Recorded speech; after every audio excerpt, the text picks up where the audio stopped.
Reimaging how to dress a pope. Set in Vatican City, Edward Berger's new movie, Conclave, is ostensibly about a clique of catty cardinals jockeying to become the next pope, centered around tortured Cardinal Lawrence, played by Ralph Fiennes, and also starring Stanley Tucci, John Lithgow, and Isabella Rossellini. Conclave is rife with scenes of cigarette-smoking clergymen meeting in shadow-filled stairwells, gasp-inducing vote counts, and midnight break-ins. The movie, based on a 2016 novel by Robert Harris, falls somewhere between a John le Carré novel and an episode of Survivor. But Conclave, in many ways, is also about clothes.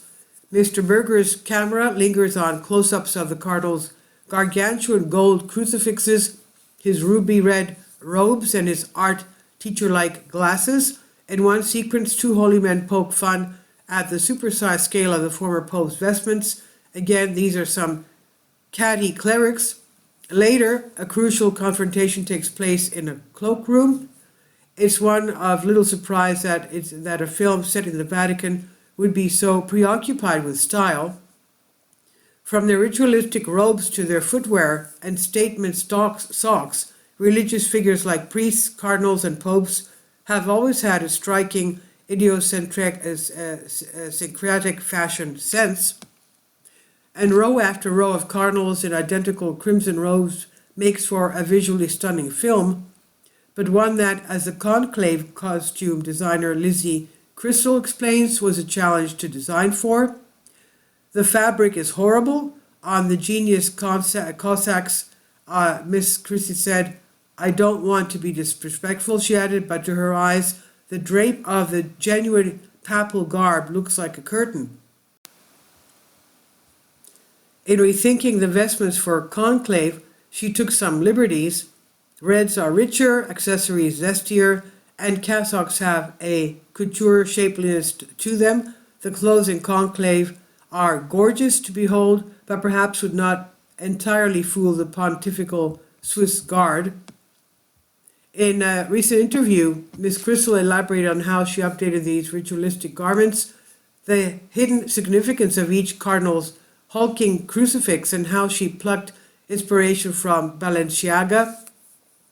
This conversation has been edited and condensed, but the film is quite a departure from movies you've worked on in the past, so how did you go about learning the ins and outs of liturgical fashion was the question. We had a clerical advisor, the wonderful Francesco Bonomo, and I asked him, is there a book for beginners, the ABCs of how to understand the clergy's clothes? And he said, no. So I read a lot. I have a lot of books about this subject. She pointed to a full bookshelf. And the next question, how much did all of that reading end up factoring into the film? I did this extensive research and I put it into a book and I sent it to Edward Berger and he said, great, thank you. So it's good homework. Is it creative? No. And then I saw this couture show from Balenciaga. It was spring 2020, a show featuring golf ball gowns with enormous belled skirts. And I thought, look at this, and this is interesting. I love minimalism and at the same time a modern forward-facing silhouette or exaggeration. And 1 week later, Edward sent me the same clip and he said, isn't this inspiring? And this was a kind of permission. You can bring in your taste, it's allowed, he said. So how did you start to put on your stamp on things? We went to Rome and we saw the actual cassocks and how the red color burns in your eye. It's quite orangey, the actual color. I worked with a friend of mine, Marie Hetzinger. She's a textile artist and I showed her Renaissance paintings, the reds. You can feel the color if you like it or not. And then she started to dye around these paintings like Velázquez or Francis Bacon. I would say our red is bluer and warmer. Because all the cardinals wear the same thing in the movie, accessories, glasses in particular, are really important to give each character their own flair, so to speak. Where did that idea come from was the question. When you see the real cardinals, they only wear glasses that look like they cost $2.50 and they're from 1985. It's just not elegant at all. I thought, why not just give it a little bit of something extra, not too obviously. We worked with an Italian brand, Bob Strunk, and I went in with a face that fits Stanley Tucci, that fits John Lithgow. I'm curious about the crucifixes too. They really range from cardinal to cardinal.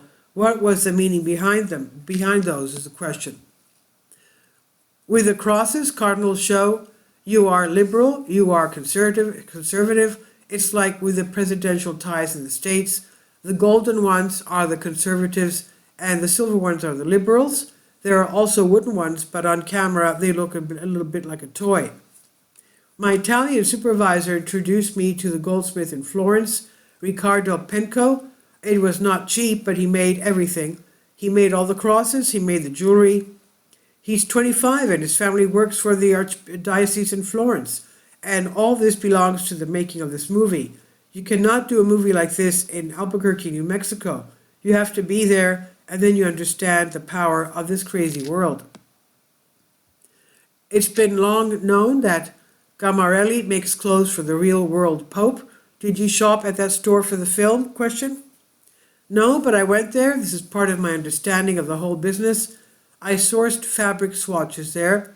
I asked about the price for each choir dress from head to toe. They were very willing to make it, and it's not holy, it's not secretive. It's a lot about money making. After working on the film, did you start to see more of the crossover between the high fashion world and these ritualistic papal clothes? Before doing the research for Conclave, I looked at Balenciaga, Dolce & Gabbana, Jill Sander, Prada, and many others from a different perspective.